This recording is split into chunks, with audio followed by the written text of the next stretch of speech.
Salut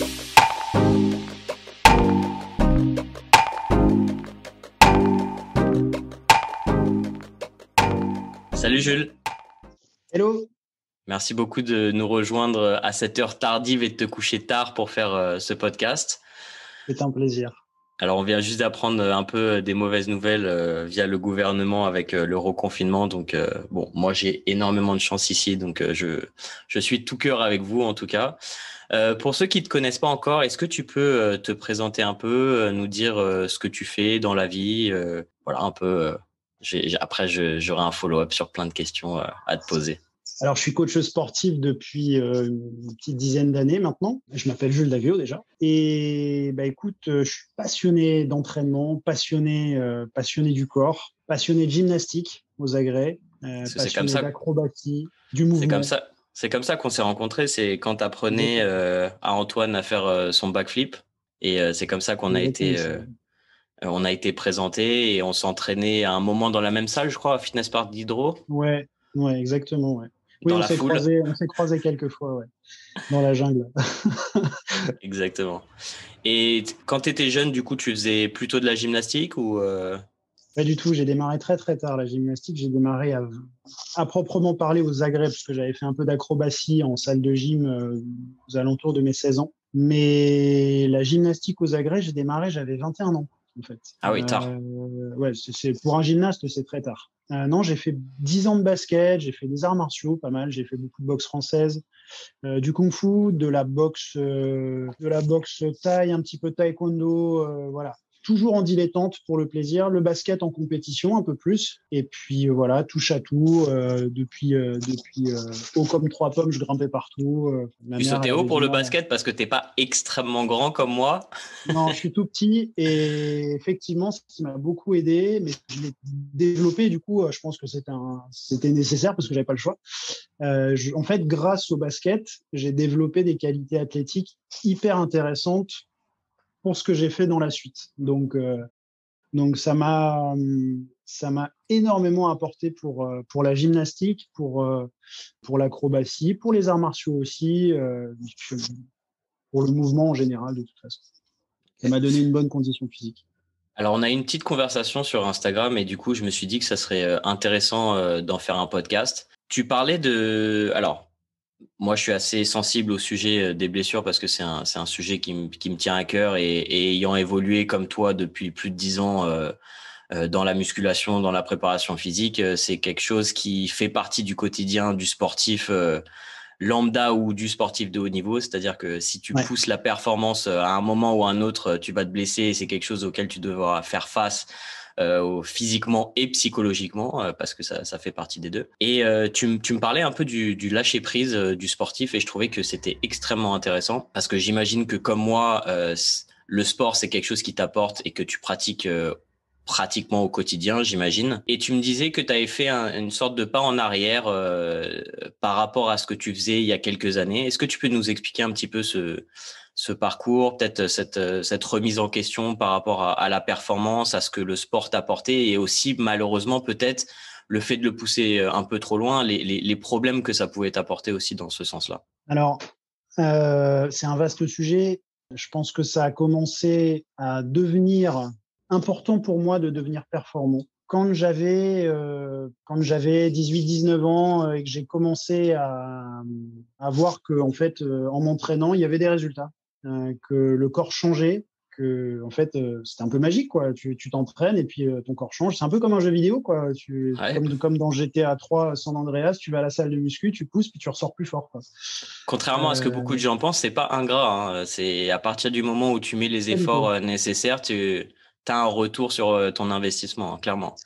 C'est exactement ça. Et d'ailleurs, là, on se rejoint sur le mot investissement. Je pense que le plus gros investissement qu'on peut tous faire dans la vie, c'est sur soi-même. Bon, voilà, je ferme la parenthèse. Mais en tout cas, à partir de 18-19 ans, j'ai commencé à voir que du coup, c'était intéressant de travailler sur le corps parce qu'il y avait un retour. À tel point que bah, c'est devenu obsessionnel. C'est-à-dire que je m'entraînais beaucoup, très souvent en termes de fréquence. C'est-à-dire que beaucoup en termes de volume d'entraînement, mais aussi en termes de fréquence. Je faisais beaucoup d'acrobatie, donc ça veut dire beaucoup de percussions au sol, beaucoup d'intensité au niveau explosif. Puis c'est des sessions longues. En général, je m'entraînais pendant 3 ou 4 heures. Donc quand tu sors de là, en fait, le corps a pris un coup. Et le truc, c'est que je répétais des sessions comme ça 4 fois dans la semaine, quoi. Donc très vite, évidemment, comme j'avais tous les paramètres autour qui n'étaient pas idéaux, c'est-à-dire sommeil, alimentation, que j'avais complètement mis de côté. J'avais une vie Ouais. d'étudiant, Ouais, à 19 de ans, jeune. c'est pas idéal. Tu peux juste mettre ton micro parce que ça frotte un petit peu sur ton. Ah, alors attends, ce que je vais faire, c'est que si tu veux couper, je suis. Non, non, non, tranquille, tranquille. Si je couperai après. Hop. Là, c'est bon comme ça frotte plus. Parfait. C'est juste, c'était sur le haut du truc, ouais. Nickel. Nickel. Regardez. Top. Et donc, je te disais. Tu me disais qu'à 19 ans, la récupération, c'était pas quelque chose sur lequel tu investissais. Non, bah non, mais parce que, en fait, ouais, à 19 ans, tu récupères encore bien. Le problème, c'est que je suis rentré en STAPS à 20 ans, que, bah, en plus de mes entraînements, il y a eu le fait d'être astreint aux devoirs d'école, c'est-à-dire en STAPS, tu fais de l'athlé, tu fais de la boxe, tu fais du rugby, tu fais du foot, tu touches à tout. Enfin, du coup, en plus de tes entraînements, tu as quand même de la quantité. Le sommeil est pas bon, tu fais la fête, tu bois de l'alcool. Voilà. Tu résistes un temps et puis arrive un moment où les sanctions tombent. Et moi, ça a été assez rapide. J'avais des tendinites en fait. Tendinites au niveau du genou, au niveau j'ai fait des épitrochléites, épicondylites aussi. J'ai fait beaucoup de débuts de pas mal de névralgie coraco-brachiale, de choses comme ça, enfin, des trucs un petit peu gênants et beaucoup de sensations désagréables au niveau des tendons. La sensation que le corps est acide, je sais pas, c'est la meilleure manière que j'aurais de le décrire aujourd'hui. J'avais l'impression que mon corps était acide. Alors ça allait quand je dormais beaucoup, mais le problème c'est que Le problème, c'est que c'est je pense des pathologies qui t'arrêtent pas instantanément, en fait. C'est-à-dire que non.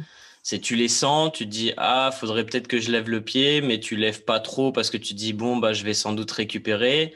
Et finalement, tu récupères pas. Donc, tu commences à lever le pied, mais c'est un petit peu tard. Donc, c'est. Il y a un paramètre qui est important et je pense que je m'en suis rendu compte assez vite. Mais entre s'en rendre compte et être capable d'en prendre compte, et deux choses différentes, je pense que je me suis rendu compte que j'étais addict vraiment à l'entraînement. C'est-à-dire qu'il y avait ce paramètre-là de dépendance, en tout cas au fait de s'entraîner. De dépendance au progrès aussi, de dépendance psychologique au fait de se dire que je vais m'améliorer, au fait de se dire que je vais constamment être un meilleur moi-même, en fait. Donc, il y avait une espèce de distance qui se créait entre ce que j'étais, ce que je pensais être de moi et ce que je voulais être. Ça faisait une sorte de distorsion comme ça, de plus en plus grande, parce qu'avec la fatigue qui s'accumule, forcément, on n'est pas soi-même, en fait. Donc, on s'écarte encore plus de ce qu'on voudrait être. On s'écarte aussi de ce qu'on est, parce que quand on est fatigué, on n'est pas, comme je te dis, on n'est pas en pleine possession de ses moyens. Donc voilà. Et Et en fait, j'ai trouvé plein de. tu penses que ça se Excuse-moi. manifeste comment par rapport à ta prise de décision, par rapport à tes choix, à l'entraînement? Quand tu dis que tu as l'impression que t'es plus vraiment toi-même avec la fatigue accumulée, c'est plus Alors, ça se difficile voit. de se remettre en question? Ouais. Alors, tes décisions sont plus émotionnelles, c'est-à-dire que, en gros, la peur va beaucoup jouer dans la prise de décision de s'entraîner plus, de s'entraîner moins. Donc, typiquement, moi, j'avais peur de perdre. J'avais peur de régresser. Donc, je m'entraînais plus, en fait. Et quand tu es fatigué, que tu es moins performant, c'est le truc à pas faire. Enfin, typiquement, il faut te reposer. Alors, moi, j'ai trouvé des réponses. J'ai trouvé des réponses dans l'alimentation, c'est-à-dire que je mangeais très mal. Donc, j'ai découvert pas mal de choses intéressantes dans l'alimentation qui m'ont permis d'éliminer les tendinites. Mais comme j'avais plus de tendinites, du coup, je m'entraînais toujours plus. Ou en T'as tout cas pas découvert que moins. McDo Pizza, c'était pas optimal, c'est ça? Voilà, c'était pas ouf. Ah oui, McDo Pizza, moi j'étais fan des cordons bleus, je bouffais, Ok.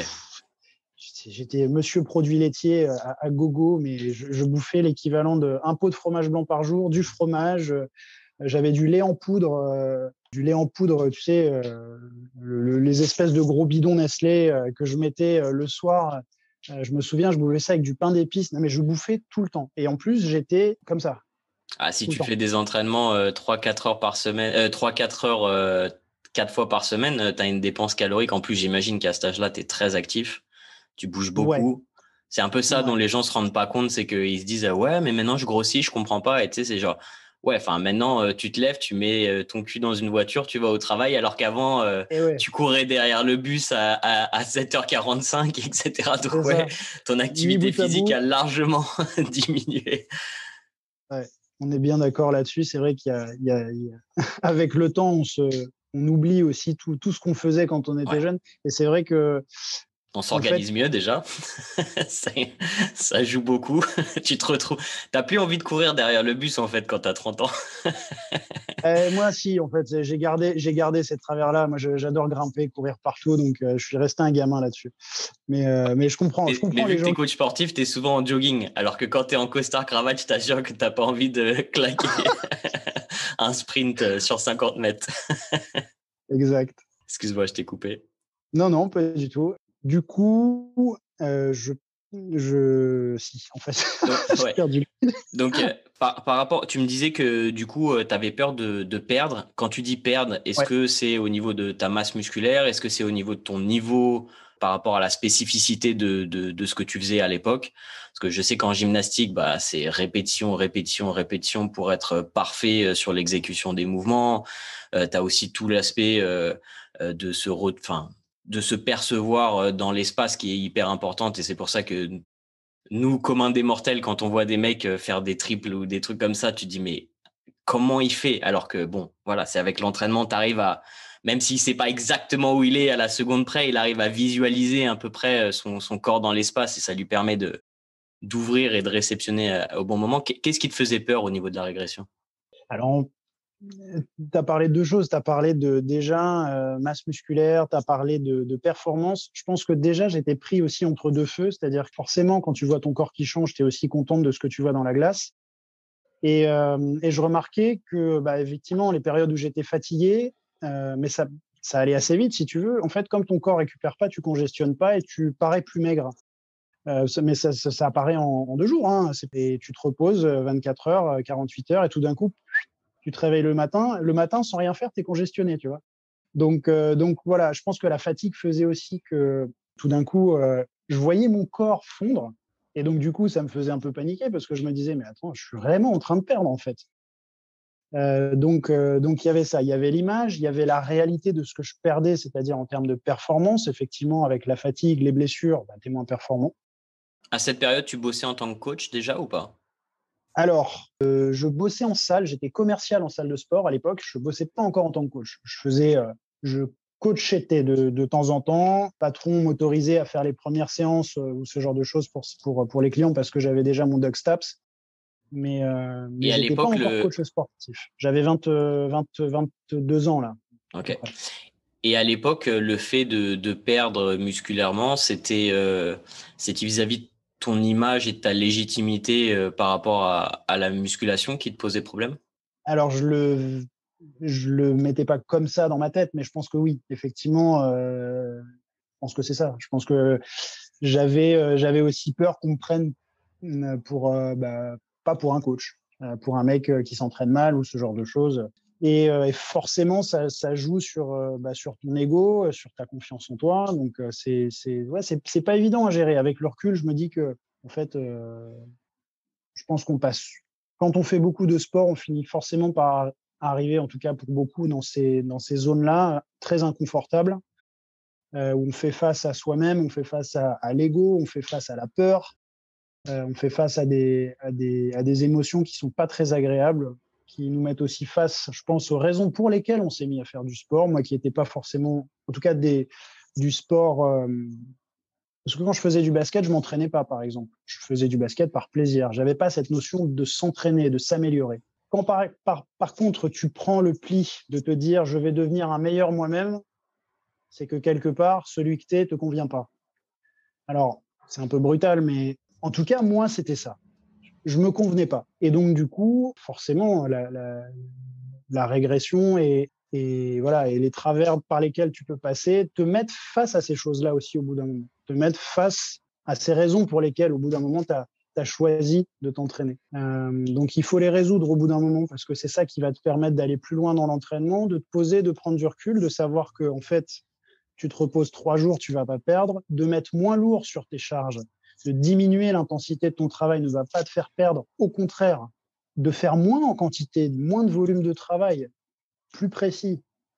Toutes ces choses-là font que si tu prends du recul sur ta manière de t'entraîner, sur les raisons pour lesquelles tu t'entraînes, à mon sens, en tout cas, moi, de manière complètement empirique, hein, moi, c'est ce qui m'a permis à moi d'aller plus loin et à pas mal de gens que je connais, en tout cas, c'était voilà, cette prise de distance avec les raisons pour lesquelles je m'entraîne. Et c'est intéressant. C'est pour ça que je te posais la question, parce que je pense que c'est quelque chose qui est beaucoup plus commun qu'on ne le pense, mais qui est, enfin, je dirais pas tabou, mais que les gens n'abordent pas forcément.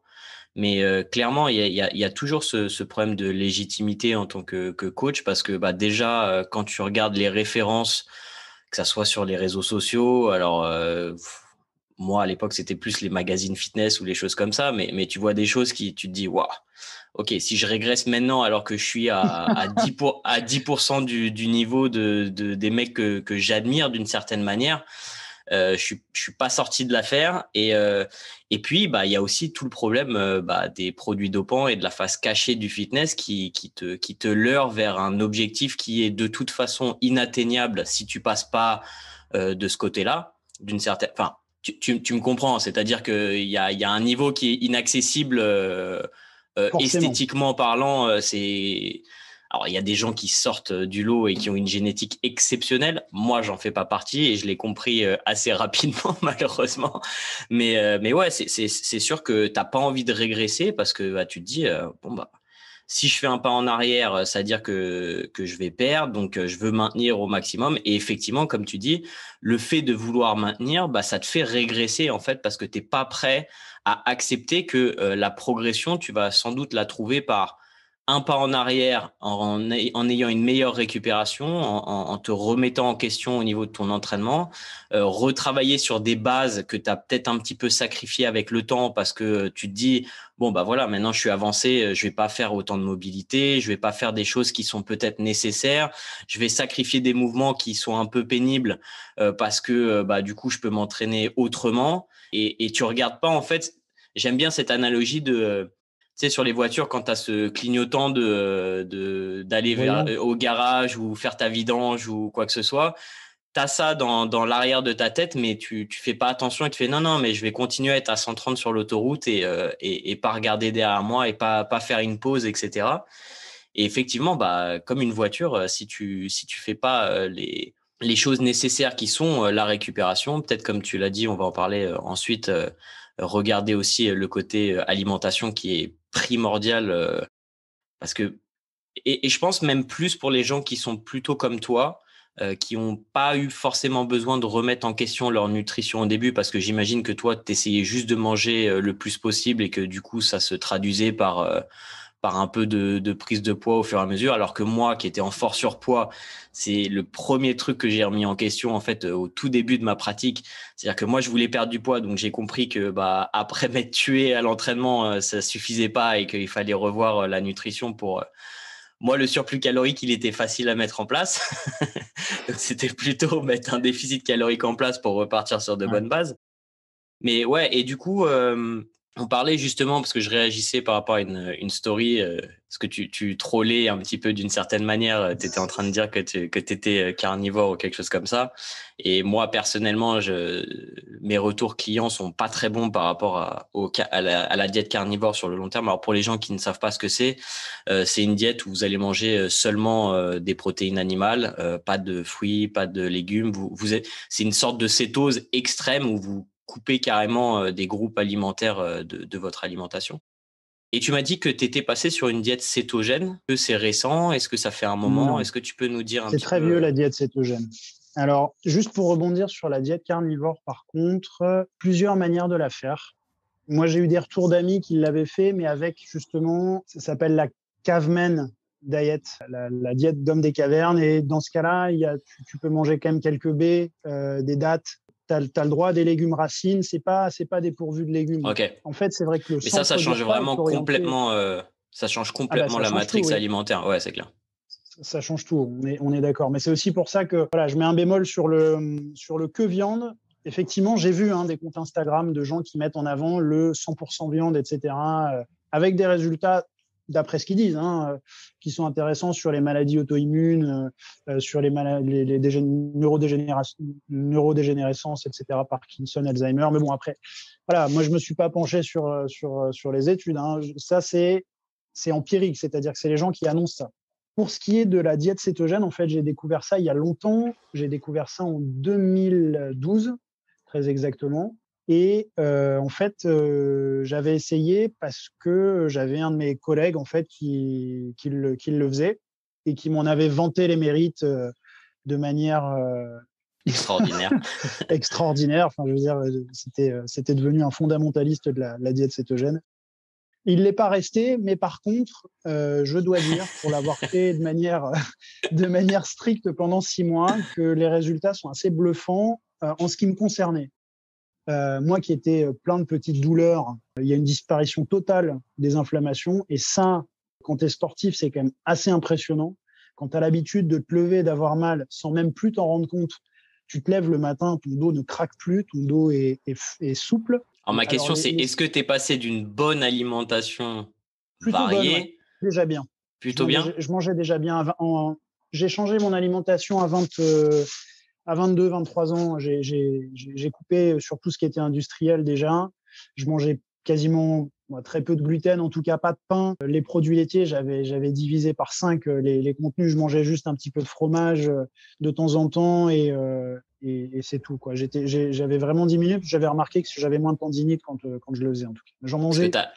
T'as souvent t'as souvent ce gros facteur confondant, c'est que les gens vont d'une alimentation catastrophique à une diète cétogène, et là, bah oui, là c'est miraculeux, quoi. Tu t'enlèves tous les aliments transformés. Mais en fait, ça d'ailleurs, c'est tous les gens qui changent d'alimentation, que ce soit vegan, que ce soit, en fait, dès que tu retires les aliments transformés, c'est quand même le point commun de tous ces régimes miracles. Tu as forcément des bons résultats. Après, sur le long terme, on est d'accord, il y a peut-être d'autres surprises qui t'attendent. Moi, je ne l'ai pas fait sur le long terme pour des raisons sociales. Peut-être que sur le long terme, j'aurais eu certaines surprises. En tout cas, moi, j'ai eu que du positif. Et après, ce qui est positif pour moi, n'est pas forcément pour quelqu'un d'autre. Et il faut savoir que j'avais la capacité aussi d'être très, très dur avec moi-même. Il faut savoir que la diète cétogène, c'est une alimentation assez stricte. On mange. Alors, quand tu es habitué à la cétose, tu peux arriver à 60-70 grammes de glucides par jour. Mais sinon, au départ, tu es à 20 grammes. 20 grammes de glucides. Faut pas avoir peur de s'enquiller du gras. Alors, du gras, quel gras aussi. C'est pas de la charcute, c'est pas de la crème fraîche.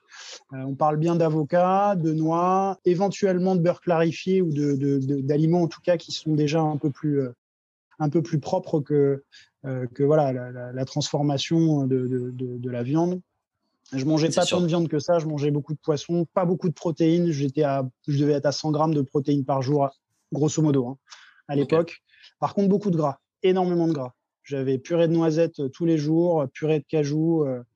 Et tu n'avais pas trop de glucides via les beurres de noix? Alors, noisettes, il n'y en a quasiment pas. Tu es à 5 grammes pour 100 grammes sur la purée. Parce que la purée, il reste l'huile. En fait, dans les noisettes, en général, quand on les achète torréfiées, ça monte un peu plus haut, mais dans les purées de noix, les amandes, tu es à 4 ou 5 grammes, 6 grammes selon les marques. Donc, je ne sais pas si c'est leurs analyses qui changent. Mais en gros, pour dépasser 10 grammes de glucides pour 100 grammes de purée de noix, c'est difficile. Toujours est-il que de toute façon, je ne manquillais pas 300 grammes de purée de noix par jour. Je faisais 150 grammes, je pense, de noix. Et après, je mangeais du saumon, de l'avocat, pas mal d'avocats. Je tournais facilement à 2 avocats par jour. De l'huile de coco pour mes cuissons. Et voilà. Toujours est-il que c'était intéressant pour ce dont j'avais besoin, c'est-à-dire m'entraîner, ne pas avoir mal, et c'est déjà pas mal. Ouais, moi j'ai des très bons retours d'expérience avec la diète cétogène. Alors, c'est quelque chose que j'ai pratiqué moi-même et que j'applique parfois avec certains clients en fonction des contextes. Comme tu l'as dit, c'est pas forcément pour tout le monde parce que un des premiers problèmes, c'est l'aspect social et le fait de manger entre amis ou d'avoir enfin, tu vois, si si tu es commercial et que tu dois aller au restaurant, etc., et que tu dois suivre une diète cétogène, tu vas avoir un petit peu de mal à avoir ton apport en lipides et pas crever la dalle en prenant juste même une grosse pièce de bœuf assez grasse, ça va être un peu compliqué. Après, il y a d'autres personnes, tu vois, où je recommanderais pas, tu vois, problème de thyroïde ou des choses comme ça, c'est sans doute des contre-indications, des gens qui sont extrêmement anxieux ou dépressifs, des choses comme ça. Dans les recherches, en tout cas, on a quelques trucs qui montrent que c'est pas forcément le top, mais effectivement, pour les facteurs d'inflammation, c'est quand même hyper intéressant. Et c'est sans doute ce que toi, tu as vécu via cette diète. Aujourd'hui, tu es repassé sur une diète qui est un peu plus, on va dire, tu es toujours, j'imagine, avec des produits non transformés, mais tu as rajouté un petit peu de glucides via... La majeure partie du temps. Ça m'arrive tout à fait de manger une pizza avec les copains, de Ouais, boire une bonne bière et de... Voilà. Je suis mais c'est pas... important de le dire. Non, mais, voilà, parce que ça fait partie quand même du truc de penser qu'à partir du moment où on mange bien, le jour où tu bouffes une pizza, en fait, il mange mal. Ah ouais, non, 90% du temps, je mange bien et ça m'arrive de bouffer une pizza. C'est vrai que souvent, les gens qui disent ça, ils sont là à 90% du temps à bouffer des pizzas, puis 10% du temps, ils boivent de l'eau et ils disent, ah, c'est bon. Donc Ça, non, c'est non, pour ça, il y a c'est pour vraiment... ça que t'es pas énorme et sec, hein. Parce que ça veut dire que si tu fais une pizza de temps en temps, c'est mort. Si tu sors Exactement. du poulet riz brocoli, c'est, voilà. T'as pas fait Ouais, poulet riz brocoli pendant 10 ans, c'est pour ça. Désolé. ouais, bah, exactement. C'est l'argument béton. Et non, mais donc, du coup, ouais, ça m'arrive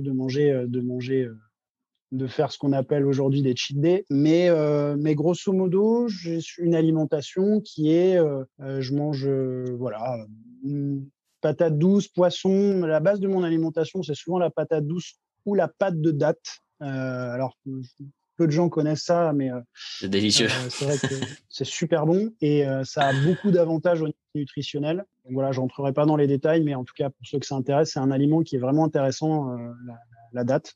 Donc voilà, poissons, légumes, fruits Hop. et noix. Comme la plupart des gens qui tiennent une composition corporelle correcte sur le long terme. Pour Le revenir à moins de tes pain entraînements, possible. Voilà. ouais. Pour revenir à tes entraînements, est-ce que tu es revenu à des intensités que tu avais avant ou est-ce que tu as complètement changé ton approche de l'entraînement? Comment tu t'entraînes aujourd'hui? Alors bon, avec le confinement, j'imagine que ça fait que tu dois changer certains aspects également. Ouais. Tu peux nous dire un peu? Alors, ouais, Tu ouais, t'es mis au complètement. parcours, j'ai vu. Il y a pas de secret. Alors oui, j'ai la chance je leur fais un coucou d'ailleurs s'ils regardent le podcast. Clément et Paul de la team Hit the Road, ils sont assez connus hein, maintenant. Ils ont, ils ont fait pas mal d'expos urbaines et de trucs super intéressants. Ils étaient à Dubaï il y a pas longtemps d'ailleurs. Et donc je me mets au parcours avec eux. Et sinon, non, bah, écoute, tu sais, moi je suis resté très. J'ai encore des objectifs en gymnastique de passer quelques mouvements de force. J'ai envie de me mettre aux arts martiaux de plus en plus, de me remettre en tout cas aux arts martiaux, aux choses que j'ai pas connues, c'est-à-dire le jiu-jitsu brésilien, tout ce qui Et au sol. est lutte, voilà, et puis pourquoi pas MMA, mais c'est vraiment la partie lutte moi qui m'intéresse aujourd'hui. Donc voilà, je m'intéresse à plein de nouvelles choses. En termes d'intensité, la seule chose dont je peux te parler, c'est de mes routines, puisque c'est souvent là-dessus que je me cramais. Moi, j'avais une routine d'entraînement qui faisait que, bah, en gros, j'avais un objectif de faire, je sais pas, je te donne un exemple, 40 tractions. Et donc, je faisais ma planification. Évidemment, quand je voyais que j'étais fatigué, bah, je forçais plus. Donc, à chaque fois, je me cramais. Donc, aujourd'hui, j'ai appris à accepter ces creux dans la courbe et surtout de les accentuer volontairement. C'est-à-dire que les jours où je sens qu'en fait, sur le papier, il y a marqué bah, aujourd'hui, tu vas faire 10 reps à 100 kg au développé couché. Et tu vois qu'à 3 reps, tu es à la ramasse, et ben, j'accepte de faire 3 reps à 80. J'en ai rien à foutre. Vraiment. C'est-à-dire que je vais volontairement me mettre dans une position de décharge. Et je le fais dès que je sens que mon corps ne veut pas s'engager sur la voie de la difficulté. Alors, c'est un parti pris. Ça ne veut pas dire que tout le monde doit faire comme ça, mais moi, ça m'a énormément aidé à ne pas repasser dans ces phases systématiques de trop s'entraîner, trop de fatigue, et avec tous les problèmes qui en découlent. Hein. C'est pas juste je suis fatigué, c'est-à-dire qu'après on digère pas bien, on n'est pas bien. On a un mood Ouais, dégueulasse. psychologiquement, t'es pas bien aussi, ouais. C'est Ouais, bah, c'est intéressant. Moi, ça. c'est quelque chose que je mets en place avec mes clients. C'est ce que j'appelle le deload réactionnel, c'est-à-dire que tu mets en place un deload à partir du moment où la performance elle est pas atteinte tu vois par exemple je leur donne un objectif prenons le développé couché parce que tu as utilisé le développé couché mais disons que ce jour-là c'était 8 reps à 80 si s'ils font 6 reps 7 reps même instantanément c'est deload réactionnel si la performance n'est pas à la hauteur de la performance précédente Ouais. et du coup ça permet vraiment de favoriser une récupération parce qu'on se rend compte que souvent la sous-récupération, surentraînement comme on aime bien dire, mais moi je préfère dire sous-récupération, c'est assez C'est un local en terme fait. intéressant. Et tu te rends compte que c'est pas parce que tu vas pas valider par exemple un développé couché que tu peux pas faire un autre exercice sur la journée et t'en sortir extrêmement Exactement. bien. Et ça c'est hyper important parce qu'en plus psychologiquement, comme tu dis, si bon tu as une sous-performance sur un exercice, mais que sur un autre exercice, finalement tu es content parce que tu as progressé un petit peu, tu finis ta journée, t'es pas dans le même état d'esprit quoi. T'es pas dans l'échec. Ouais. T'es pas dans l'échec. Je crois qu'on parle de ça là, hein.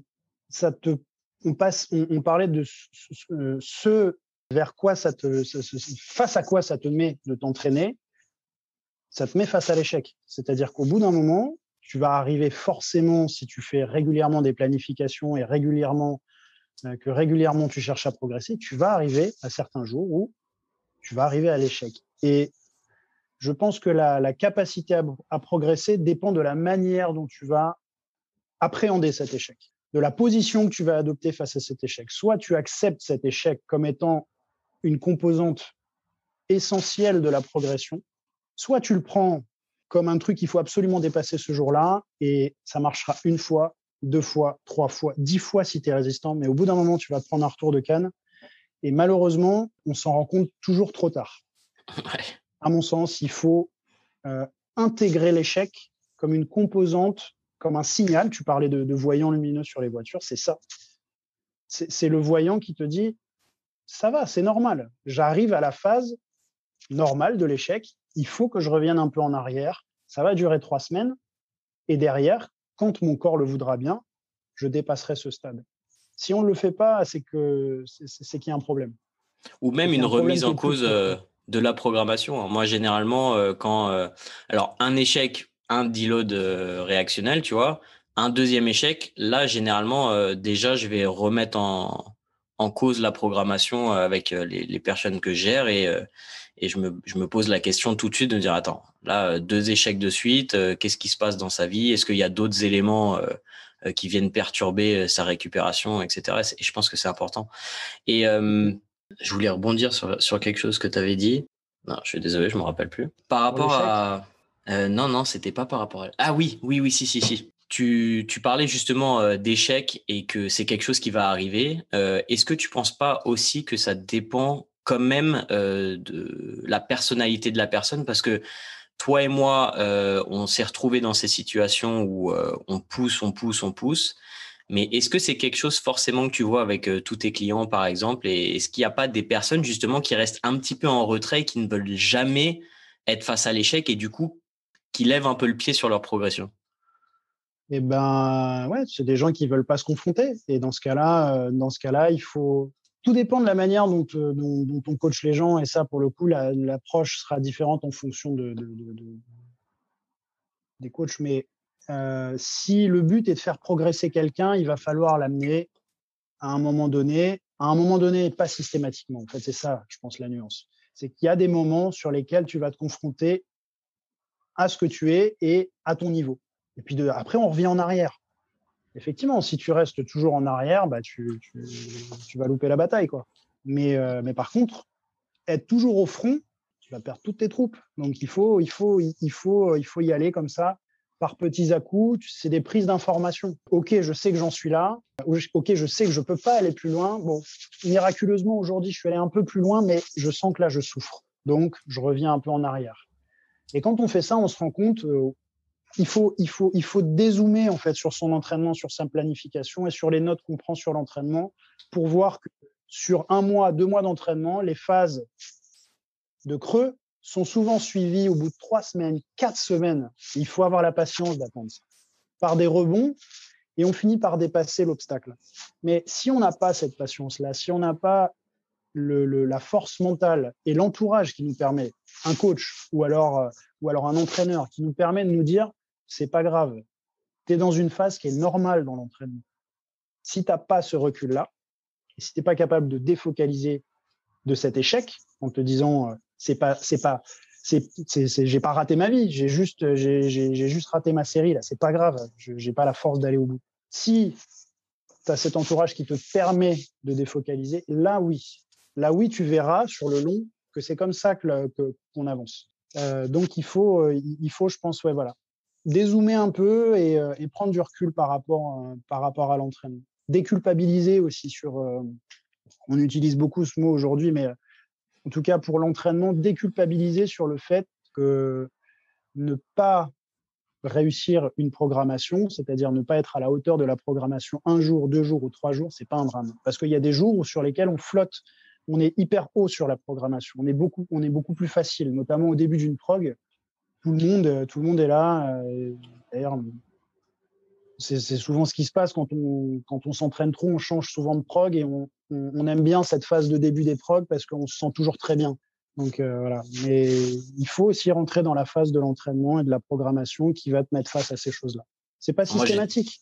Moi, j'ai tendance à y aller fort justement dès le début sur mes programmations. J'aime pas trop les programmations classiques où au début tu as l'impression de rien faire et à la fin c'est limite impossible d'accéder, tu sais, genre les cycles de force, etc. Je trouve que il y en a beaucoup qui sont un petit peu mal conçus dans ce sens-là, mais je comprends absolument ce que tu veux dire. Ça résonne totalement avec mon expérience. Et alors je sais qu'il y a beaucoup de gens qui aiment pas ce genre de choses, tu sais, genre qu'est-ce que tu te serais dit il y a un certain nombre d'années, qu'est-ce que tu aurais changé, parce que d'une certaine manière les erreurs que tu as faites font qui tu es aujourd'hui et te rendent meilleur dans ton approche du sport, dans ton approche en tant que coach.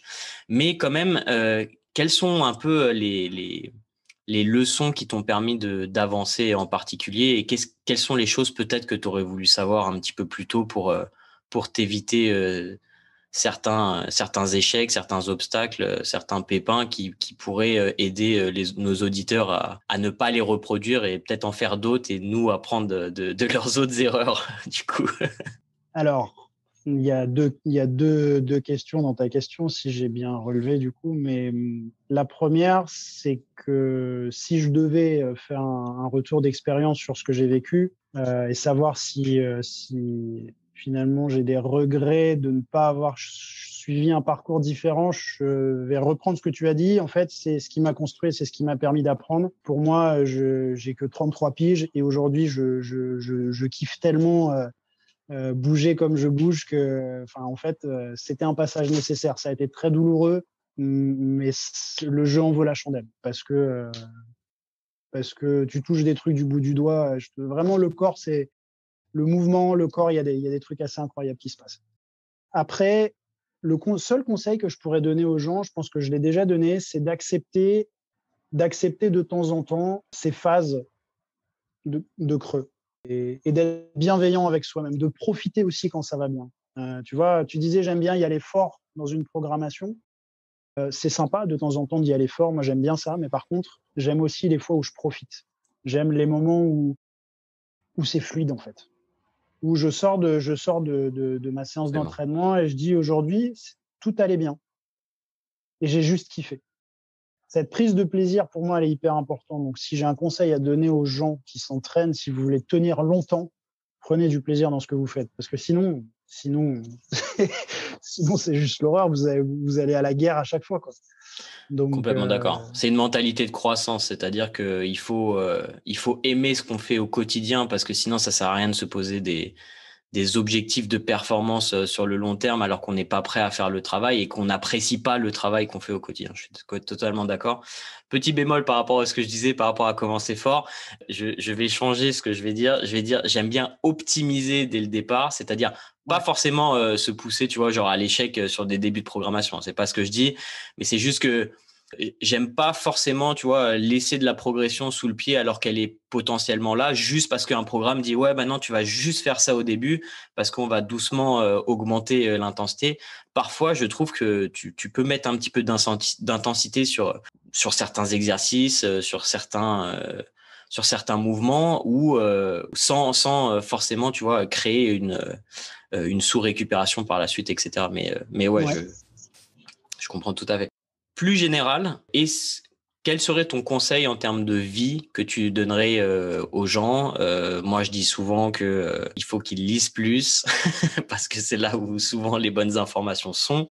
Mais est-ce que tu auras un conseil un peu plus général à donner aux gens pour améliorer leur vie, pas forcément à l'entraînement, pas forcément en nutrition, quelque chose qui te touche ou quelque chose qui t'a permis d'évoluer en tant qu'être humain dans ta vie? C'est J'ai pas la une question chance facile. d'avoir eu Non, mais c'est une question qui est super intéressante et qui me touche pour le coup parce que en fait, ça touche aux origines aussi de ce qui m'a poussé à m'entraîner.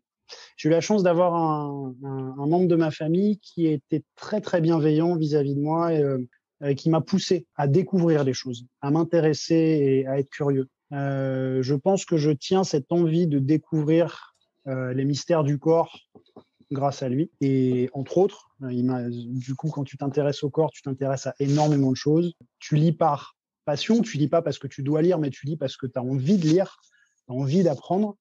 Donc, euh, donc je dirais, pour reprendre ce qu'il me disait à l'époque, c'est de prendre soin de soi en premier. On va passer toute notre vie dans ce véhicule qui est le corps. Si le véhicule que tu utilises est en mauvais état, la manière dont tu vas appréhender les choses qui t'entourent, forcément, elle sera lésée. Si par contre, tu as un véhicule qui est hyper performant et qui est dans lequel tu ne souffres pas, ben, la vie sera quand même plus agréable à vivre. Donc, le premier truc à faire pour moi, c'est je me lève le matin, 10 minutes, je me mets en tailleur, je fais le point, je me détends, je respire. Il y a des applications aujourd'hui qui existent qui s'appellent Respire Relax, de caler sa respiration, juste ça sur le rythme cardiaque. Et une petite routine, soit de dérouillage ou en tout cas de mouvement le matin, juste pour prendre connaissance et reprendre connaissance de soi chaque jour. Voilà. Ça, pour moi, c'est le premier conseil, c'est prendre soin du sanctuaire. Se Et après, synchroniser avec son corps d'une certaine manière. c'est exactement ça. Tu le dis bien mieux que moi. Je pense qu'à partir du moment où on est en accord avec soi, et je parle vraiment de ça là pour le coup, le reste des choses se fera avec plus de fluidité. Et les contacts avec les autres aussi. Quand on est en accord C'est avec soi, en général, les contacts avec les autres sont plus fluides. c'est intéressant parce que c'est exactement ce que j'allais rajouter, me permettre de rajouter à ton propos, c'est que quand tu prends soin de toi, quand tu prends soin de ton corps, souvent les relations avec l'extérieur et en particulier avec les autres sont aussi meilleures. Et c'est ça qui est important parce que souvent les gens se trompent, tu sais, disent oui, bon, bah, faut que je fasse attention à moi. C'est-à-dire que je vais être égocentrique et penser qu'à Oui, moi, alors qu'en fait, on est un animal social et que les interactions, les contacts humains avec les autres sont aussi extrêmement importants pour notre santé mentale et physique. Donc, mais ça vient de là. C'est-à-dire que si tu le fais pas déjà, premièrement, avec ton corps, et si tu le fais pas sans doute dès le matin, et ben, le reste de ta journée va sans doute être détérioré par la suite, quoi. Donc, bah, merci c'est une beaucoup, petite Jules. mise en route. Avec plaisir. C'était Euh, cool. je, je pense que c'était extrêmement intéressant. Je te remercie énormément pour tout ce partage d'expérience et ces bons conseils que nos auditeurs pourront appliquer pour améliorer leur rapport à l'entraînement et leur rapport à leur corps et aux autres, parce que c'est important que les gens se développent aussi par rapport à ça. Ouais. Et voilà, je te laisse le mot de la fin. Eh ben, merci à toi. C'était cool d'échanger. On se connaît pas bien du coup, mais maintenant un petit peu mieux. Bah, écoute, j'espère te croiser rapidement dès que tu reviens nous voir à Tu me Paris. Et feras, puis, tu me feras bosser sur mes handstands. avec grand plaisir. Avec grand plaisir. Ça marche. Voilà. Salut Jules. Bon, bah, merci mec en tout cas. Passe une bonne soirée.